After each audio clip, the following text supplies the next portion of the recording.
Good morning, church. Good to see you all this morning. I wish I could apologize for the words that we're going to be talking about this morning, but unfortunately they are as convicting to me. The power of words. Words have an extreme amount of power. Words connect us together, for better or worse. It's how we share thoughts, feelings, ideas, troubles, our successes, our failures, the past, the present, the future, and pretty much anything about life. Our words. Our words can make us laugh. Words can make us cry. They can cause excitement, and they can cause fear. It is also used to show affection for one another, and words can show our disdain for others. They can be used to build up. They can be used to tear down. Words can make peace, but words can also make war. Words can be spoken, or they can be written, or even signed in some cases. And there are some people out there that share a lot of words. I'm sure you know those who I'm talking about. And there are those that share a little. When I was preparing this message, I was like, let's see how many words that the average person speaks a day. Let me tell you, there's no conclusion on how many words the average person speaks a day. Some people said 5,000, some people said up to 20,000, some even more. Can you imagine 20,000 words a day? I'm not even sure I'm the 5,000 word type. But hey, everybody has their strengths and weaknesses. Some speak a lot, some speak a little. But words are our foundation of our culture. It is the foundation by which we live by. Like I said before, it is how we remember the past, it is how we live in the present, and it is how we plan for the future. Even if we are not speaking, we are using words, right? We have thoughts. I mean, what do our thoughts consist of? Words. Thinking to ourselves. Now, when it comes to 20,000 words a day, I blow that away in my own mind. I mean, we've all been there, right? Like we have a meeting coming up and we're having a situation and we're going over every possible scenario within there, trying to determine the outcome, exactly how I'm going to respond when something happens. And then when I get to the meeting, none of those scenarios I come up with actually happen. It's something completely different. But we use our words, and we need to be mindful of our words. We need to be mindful of our words at work, at school, with friends, at home, with our families, and even in our thoughts. We need to be mindful. Author Edward Lighton, he coined this phrase that's been used many times, that the pen is mightier than the sword. He wrote this for a play, but after the play was written, it became something that's been passed down for generations.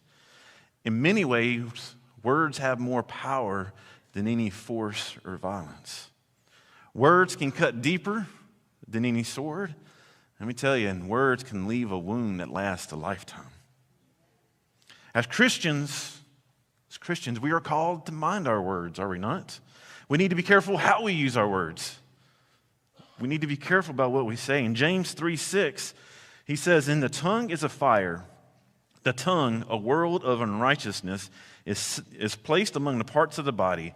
It pollutes the whole body, sets the course of life on fire, and is set on fire by hell." Holy moly. James here holds nothing back in this imagery of what he thinks about the tongue. The whole body can be righteous, but the tongue can bring it all down. It can begin to pollute the body. Everything can be good, but the wrong words can pollute it. There's this place in the ocean, in the Pacific Ocean. It's called the Great Pacific Garbage area there. And it's where these tides meet, and you probably heard about it. It's a place where all these plastics and everything's floating. Man, it's in this like 1.6 million square kilometer area, which is about twice the size of Texas. And there's just all this debris and stuff floating there. And the thing is that all that stuff got there, it didn't get there overnight. It got there little by little, and it caused this huge amount of problem. And today, people have been trying for years to try to get it cleaned up, but it's a large task. It's going to take a lot. Our words can have the same effect. Our words can pollute our body. Our words can pollute others. And so we need to be mindful of that. Not only that, because it happens slowly over time, we don't necessarily always notice it happening. When stuff first started floating there like in the ocean, it probably wasn't that big a deal, but then it started getting bigger and bigger and bigger. The same things happen with us when we don't mind our words. Our words can have devastating effects, and they can literally cause so much harm that it takes everybody to make it right. The words that I'm going to refer to this morning, God be with us, is gossip. Gossip. Words through gossip are not Christian. James, he is sitting here and he is writing in this book, and one of the things that he confronts is gossip. Gossip is unconstrained conversation or reports about other people. If you didn't know, there's an example of gossip in the very beginning. The first gossiper, anybody know who that was? Satan. Satan was the first gossiper, wasn't he? He was the first one in Genesis. You know, what did he tell Eve? Or what did he ask? Did God really mean that? Did he really say, don't do that? And it is one of the oldest ones. In Genesis 3:1, it says that the serpent Satan tells Eve, or asked, did God really say, you can't eat from any tree in the garden?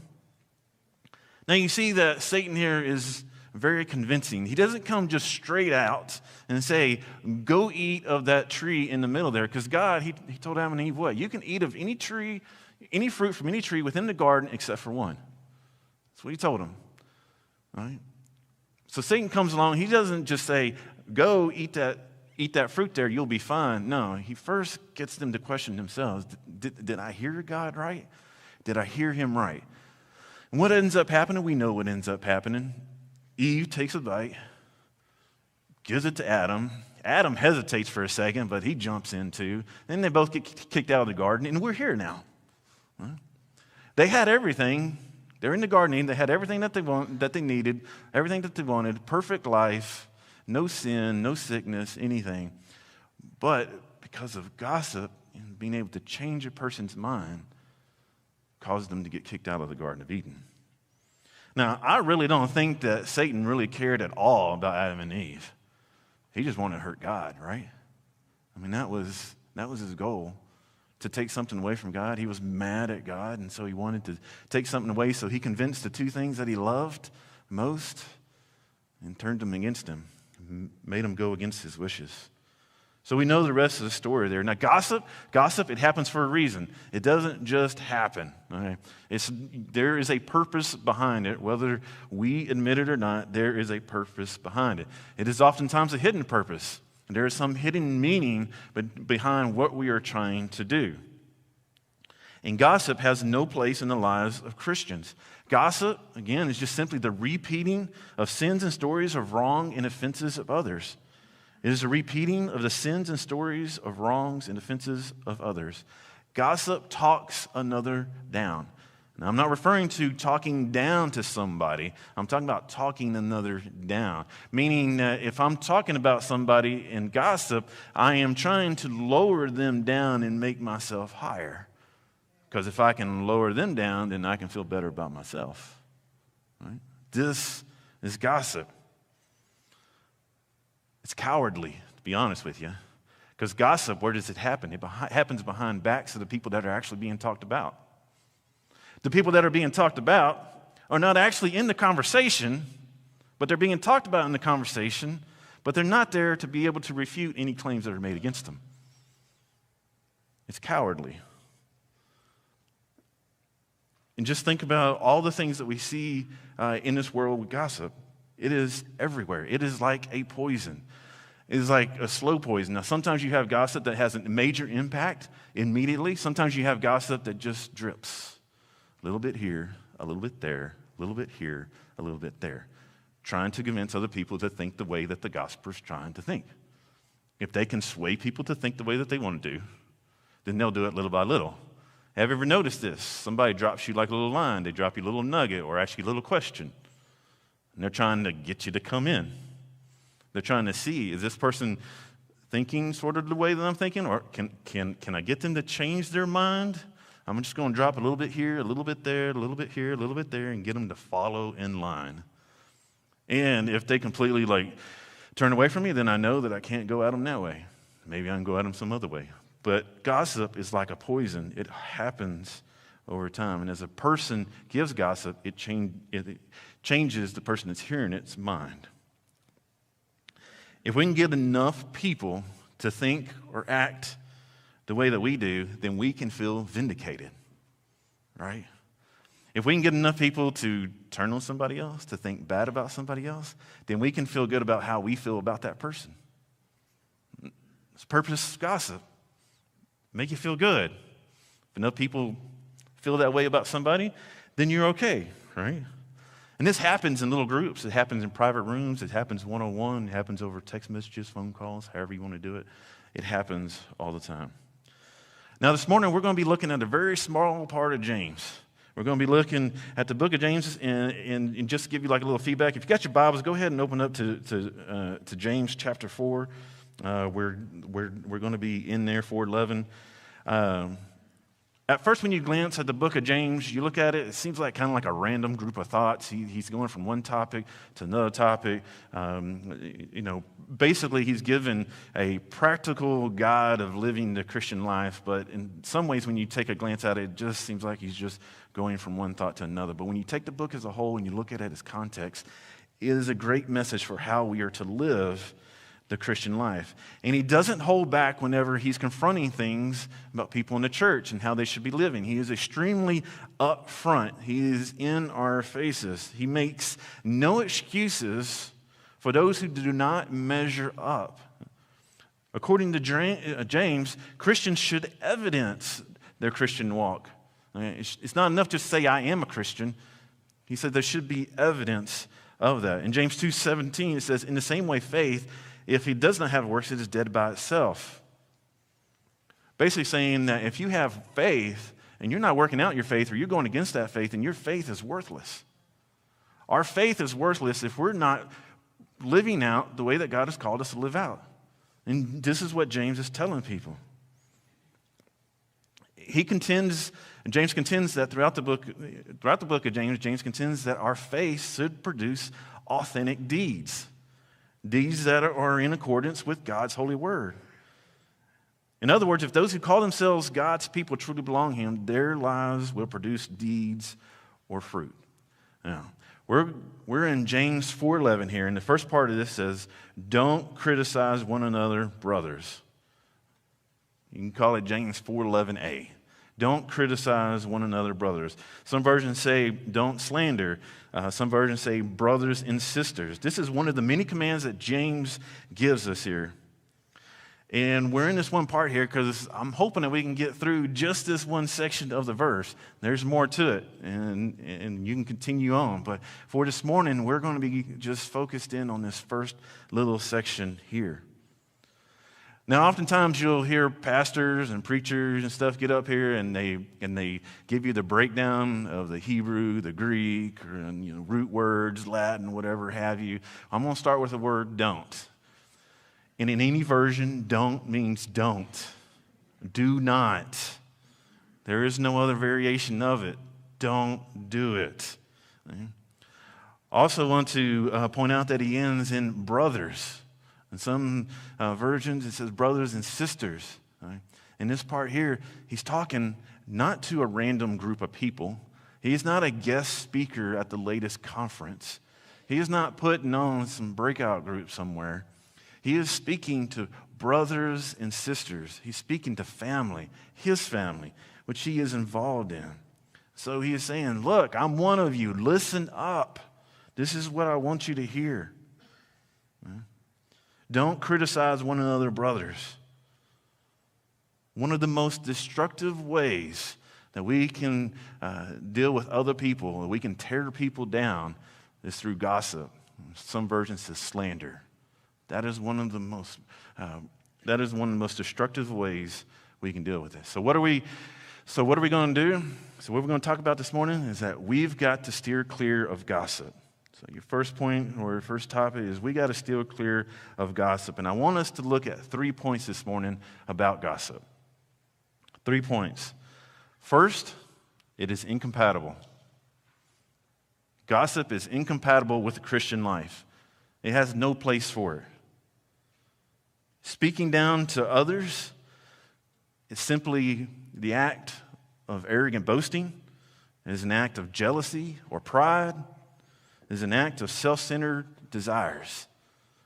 That is the purpose of gossip. And these slanderous conducts and these words are denounced all throughout the Bible. We can see it in Psalm 50:20. It says, "You sit maligning your brother, slandering your brother's son." Jeremiah 6:28 says, "All are stubborn rebels, spreading slander. They are bronze and iron. All of them are corrupt."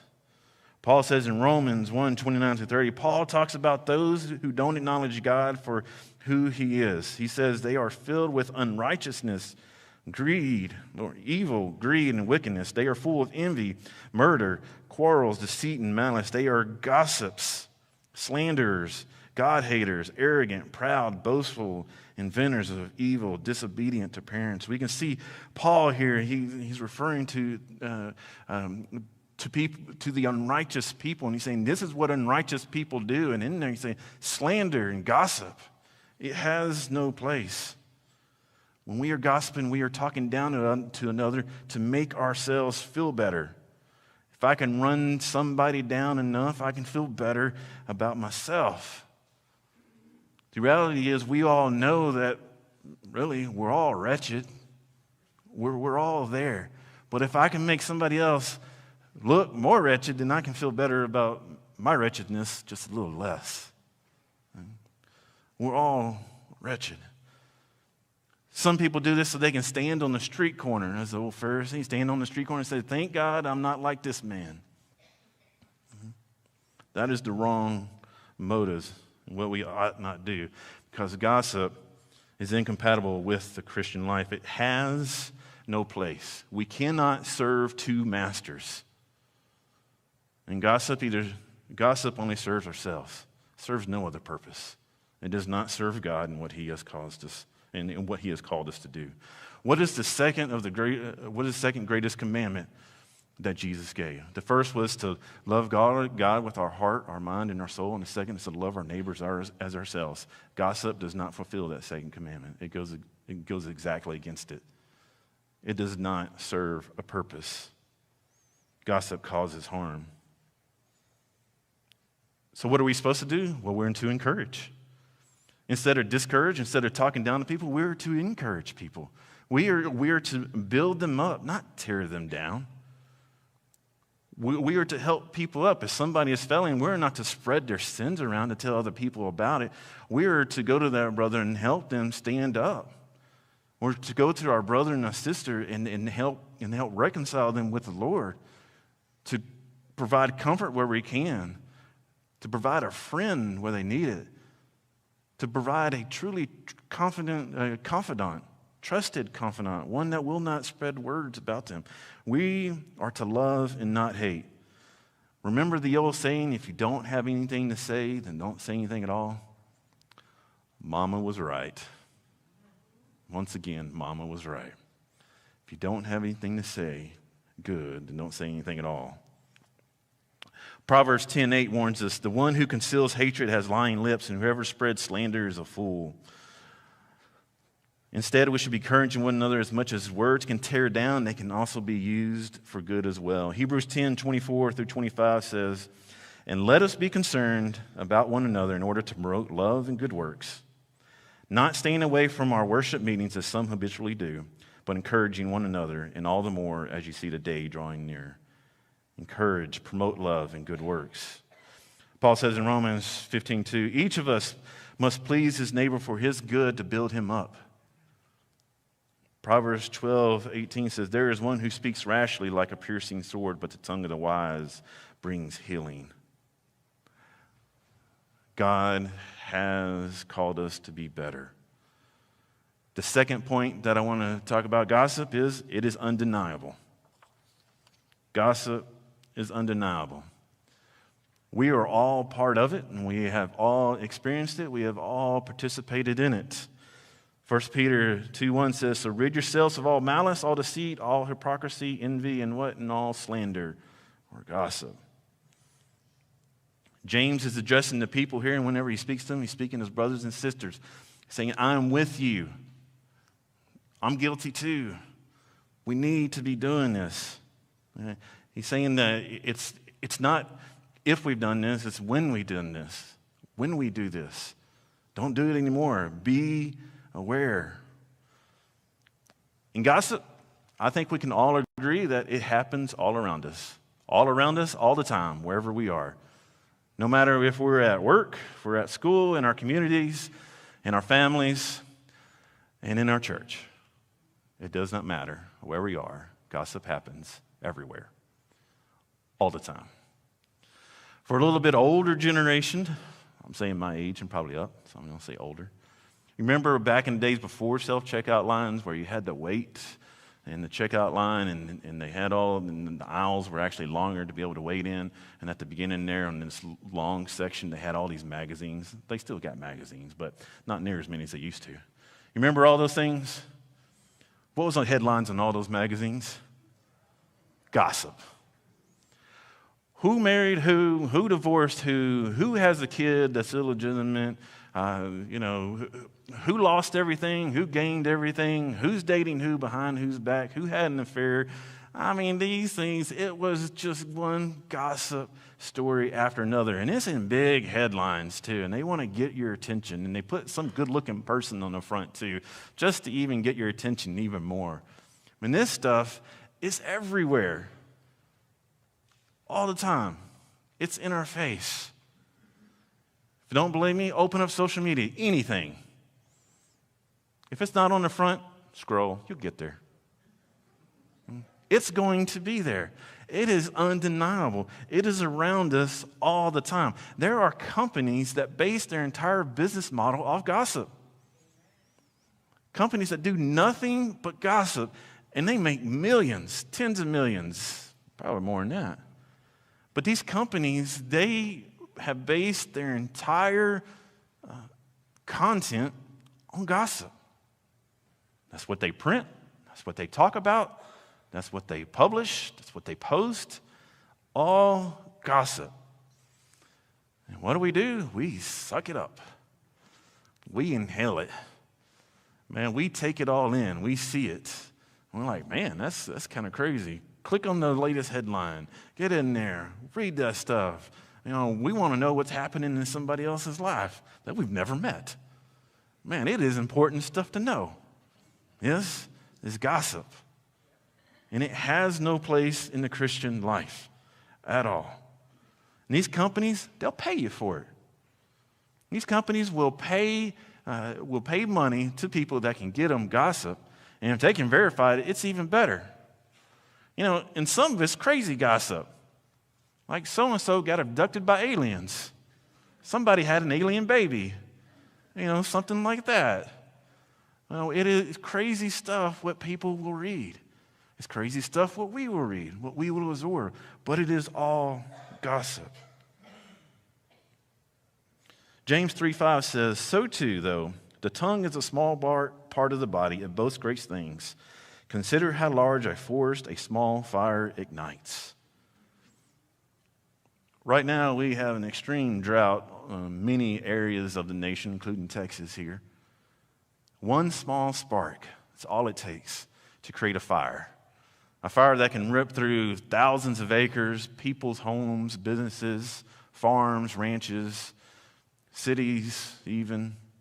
These fires can engulf entire states in smoke, all because of a single spark. Seems like every year about this time, that's all we hear about is just the fires. And then somebody was having a campfire, or there may be even a lightning strike, or somebody was shooting off fireworks, something very small. But it started a giant fire. Gossip works in the same way. A little bit here, a little bit there, and it can explode. And as much harm as fires can do, gossip can do that to people's lives. It is undeniable. Gossip harms others. Now, I don't know how old some of you are. Maybe y'all remember this. I know some of you do. I grew up in church all my life, and it was outside of churches too. You remember those phone tree programs that you used to have, where you put in all the people's phone numbers into the little machine, and you put a pre-recorded message in there, and so then you hit go, and it would automatically dial people's numbers and give them an automated message. Seems like we got that now. It's just called robocalls, but it's a little bit different. This one you really had to work at to get it done. You had to actually find the people's numbers because you didn't want to dial long distance and pay for it. But you had this machine that would do this, and this is how that we got the word out back in the day to our congregation. If we had a lot of money. Otherwise, we had that one person. You know what I'm talking about. You got that one person in mind right now for those of you who've been in church all your life. When you were younger, you're like, that one person. If I can just get the information to that one person, everybody will know. Everybody will know. I could tell you the name of 2 people right now back in the day, but God bless them. I'll let them go ahead and rest in peace. But if you wanted to know anything about anybody, you can go to one of those 2 people. They knew it all. And if you wanted information to get out, you just had to call up that one person and say, hey, I need everybody to know this. You really didn't even have to say, hey, I want everybody to know this. It's, hey, this is what's going on. And you could hang up the phone and, they give it about 30 minutes. Job done. Those rotary phones would literally be heated up, man. They're sitting there. It just doesn't even dial fast enough. They're trying to speed dial on here. Thank goodness we didn't have to dial 10 digits back then. For some of us, we even only had to dial 4 digits. Remember back in the day? And man, gossip was prevalent even back then. Remember party lines? Man, you could listen to somebody else's conversation you had no business listening to. Trying to cover up the phone. Shh. I'm trying to listen to what? To somebody's sin. I didn't call it that, but they're like, I'm just trying to see how I can help out somebody. It is undeniable. Gossip has been happening since the dawn of time, and it continues to happen even today in all kinds of ways. And when it comes to dropping that spark, man, one of the things that I see these days that causes sparks more than anything else, innuendos on social media. You know what I'm talking about? When somebody posts something, but they don't use any names, and they give it like a general vague detail. Somebody makes a post and somebody comments, well, you don't know how many people ought to read this. Just that little comment right there. They don't call anybody out by names. But they'll put that in there, hoping that the person that they're actually trying to get the attention to actually reads it. And there's no guarantee that the person that they're actually trying to get to actually reads what they posted. But now you got all these people that are reading it that are now thinking, are they talking about me? And so then it just starts, and it starts boiling. So-and-so posted this. Did you see that? So-and-so said this. Can you believe they said that? They're talking about me. Although no names were ever mentioned, and you have no idea who it is, and you probably haven't talked to the person in 5 years, but they're talking about me. Small things like this. We need to be mindful because gossip is real. It is undeniable. And once it gets out, it never goes back in. Once gossip gets out, it never comes back. We can never put it back in the bottle. We can never start back over. There's no chance of that. Once information gets out, it is there. Just like digital media. Once something hits the internet, it is there. It is there forever. It doesn't go away. You can go to what's called the Wayback Machine, and you can see things that were on the internet years ago, and they got copies of it. And that's just the stuff we have access to. It's everywhere. Once it's out, it never comes back. If we forget who we are and where we came from, we will be more apt to commit gossip because we don't realize that. We don't realize that it's a sin. We've got to do it. We are not immune to it. We have to be aware of it.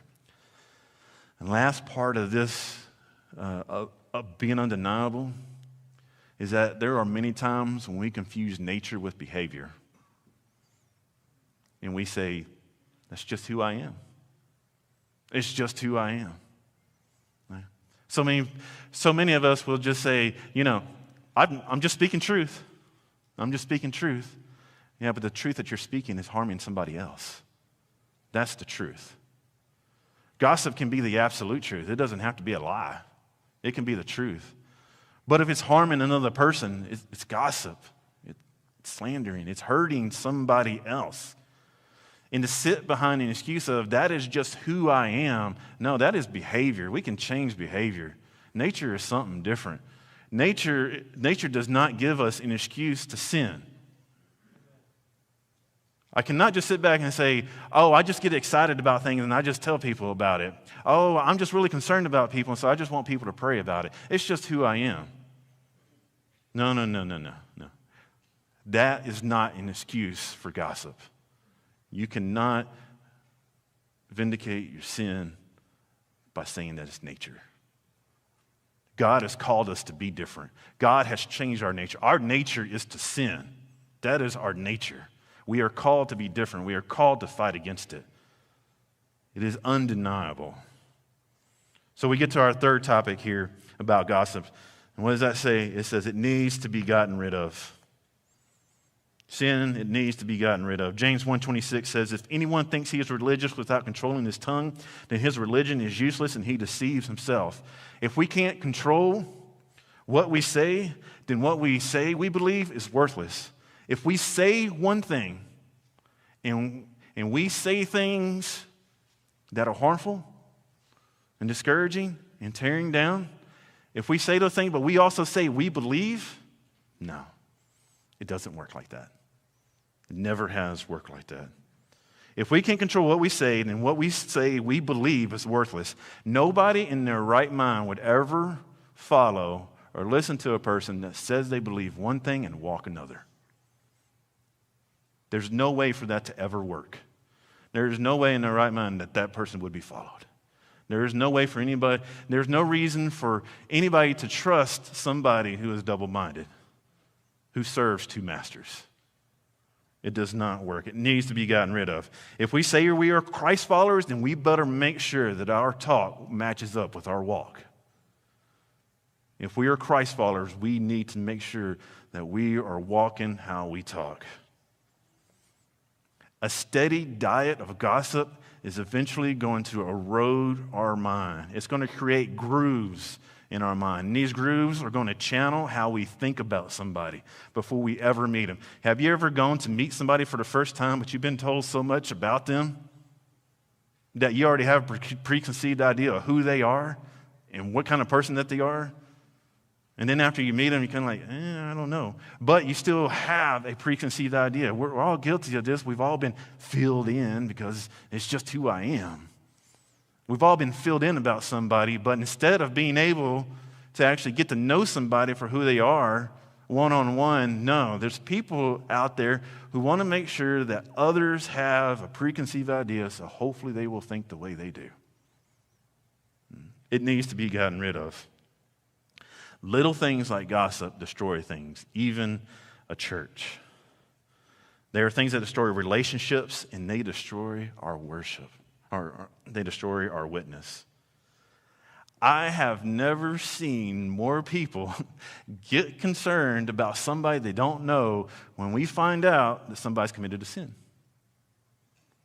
When we find out that somebody that we know somehow, some form, some fashion, even sometimes we don't know at all, we all of a sudden we get concerned. We want to pray about. We want to talk about.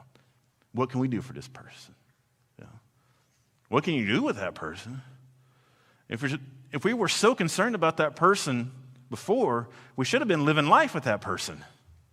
If we were so concerned about the person and their well-being, we should have gotten to know them a whole lot better before sin happened.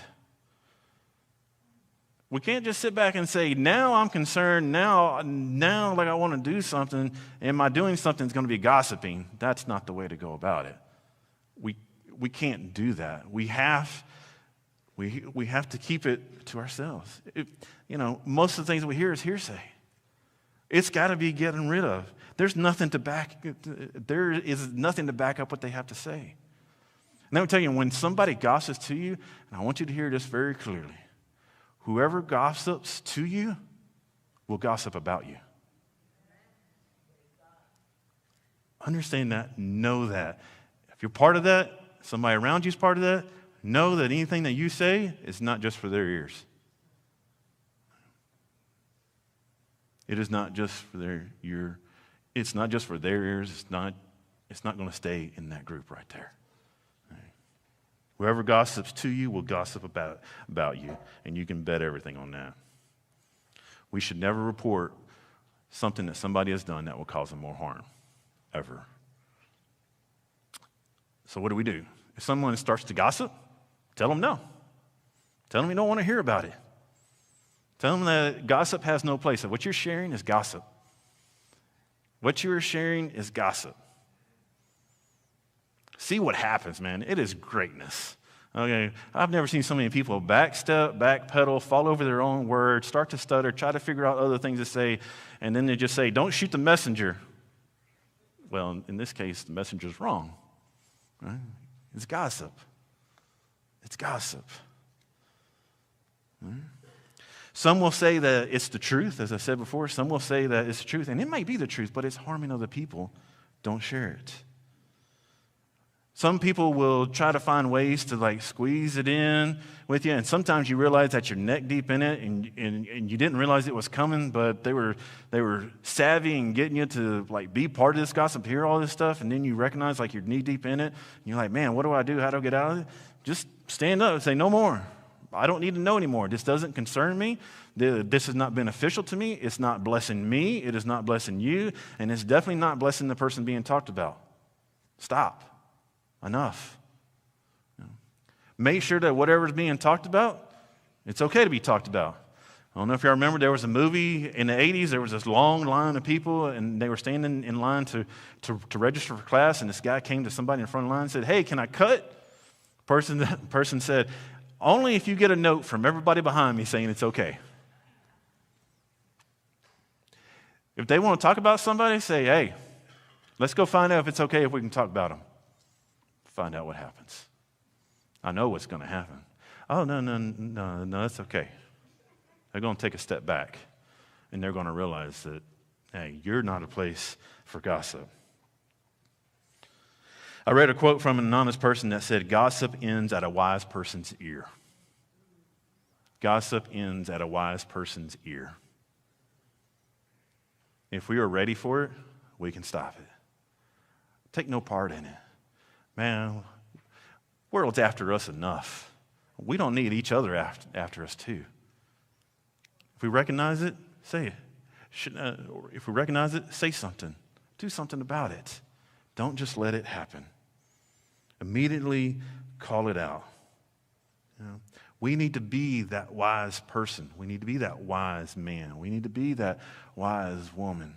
No matter how old, no matter how young, wherever that we are in between, we need to be that person that when it hits our ears, that's it. We can't control what another person does, but we can control what we do. We can control what we hear.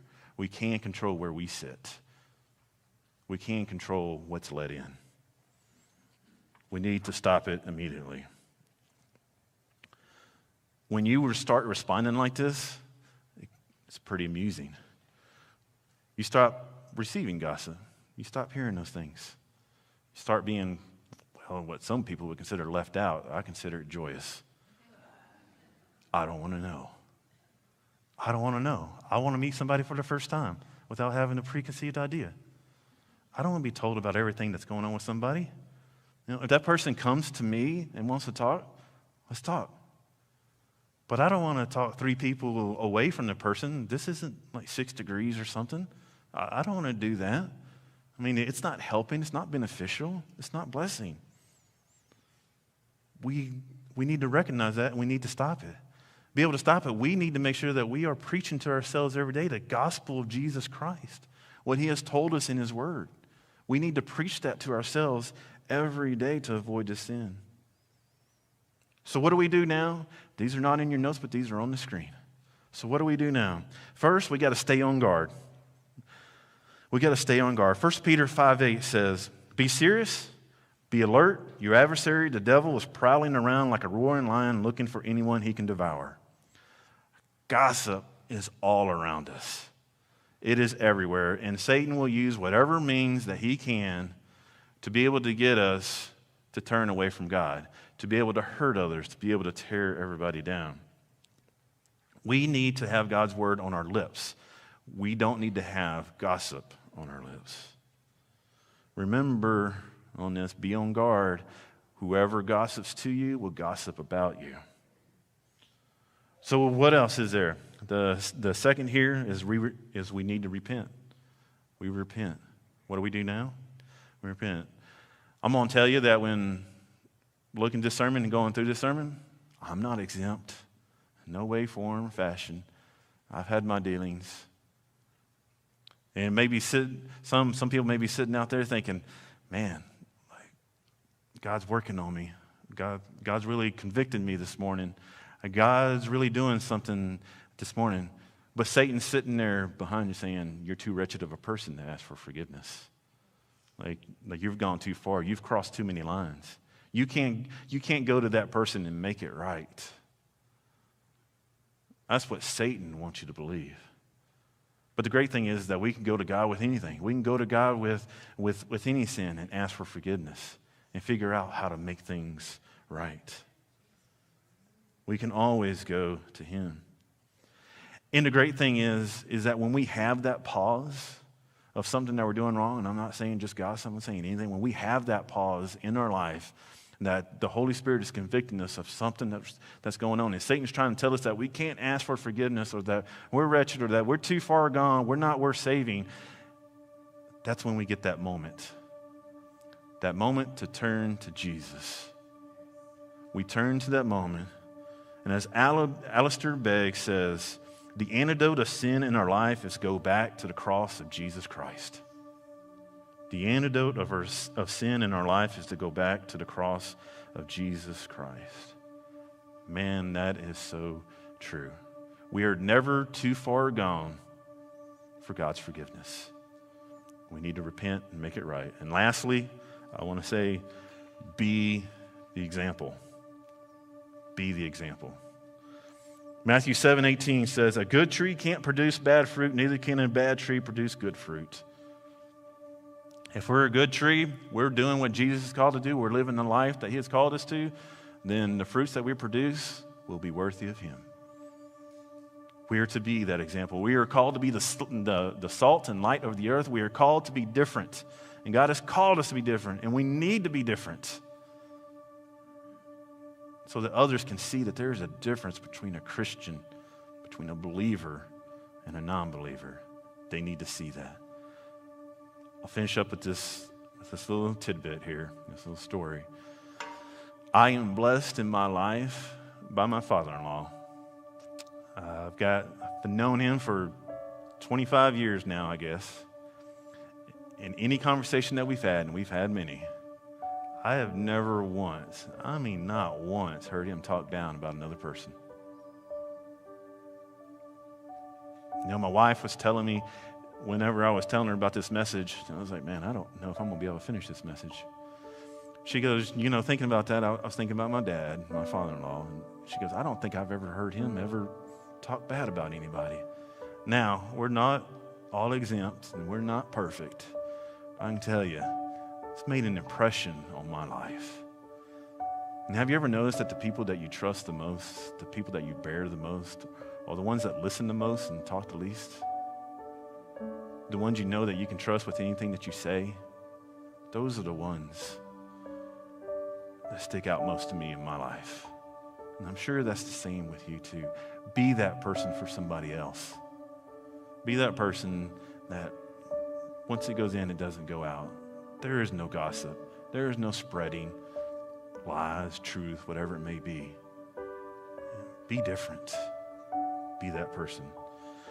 So this morning, the worship team is going to come out. We're going to have prayer partners up here at the front. And this is going to be a time of invitation here. And this is going to be a time for you to deal with God. I don't know what God's doing in your life. I won't presume to know that. I won't presume to gossip about it either.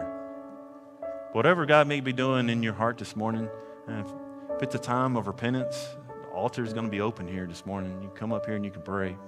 You can pray where you are. You can go to one of our prayer partners and pray with them.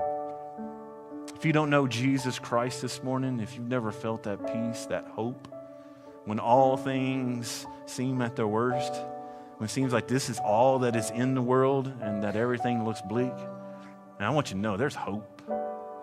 There is hope. There's the hope of Jesus Christ, that light, that knowledge to know that this, out of all the things that happen here, this is not our home. Heaven is our home.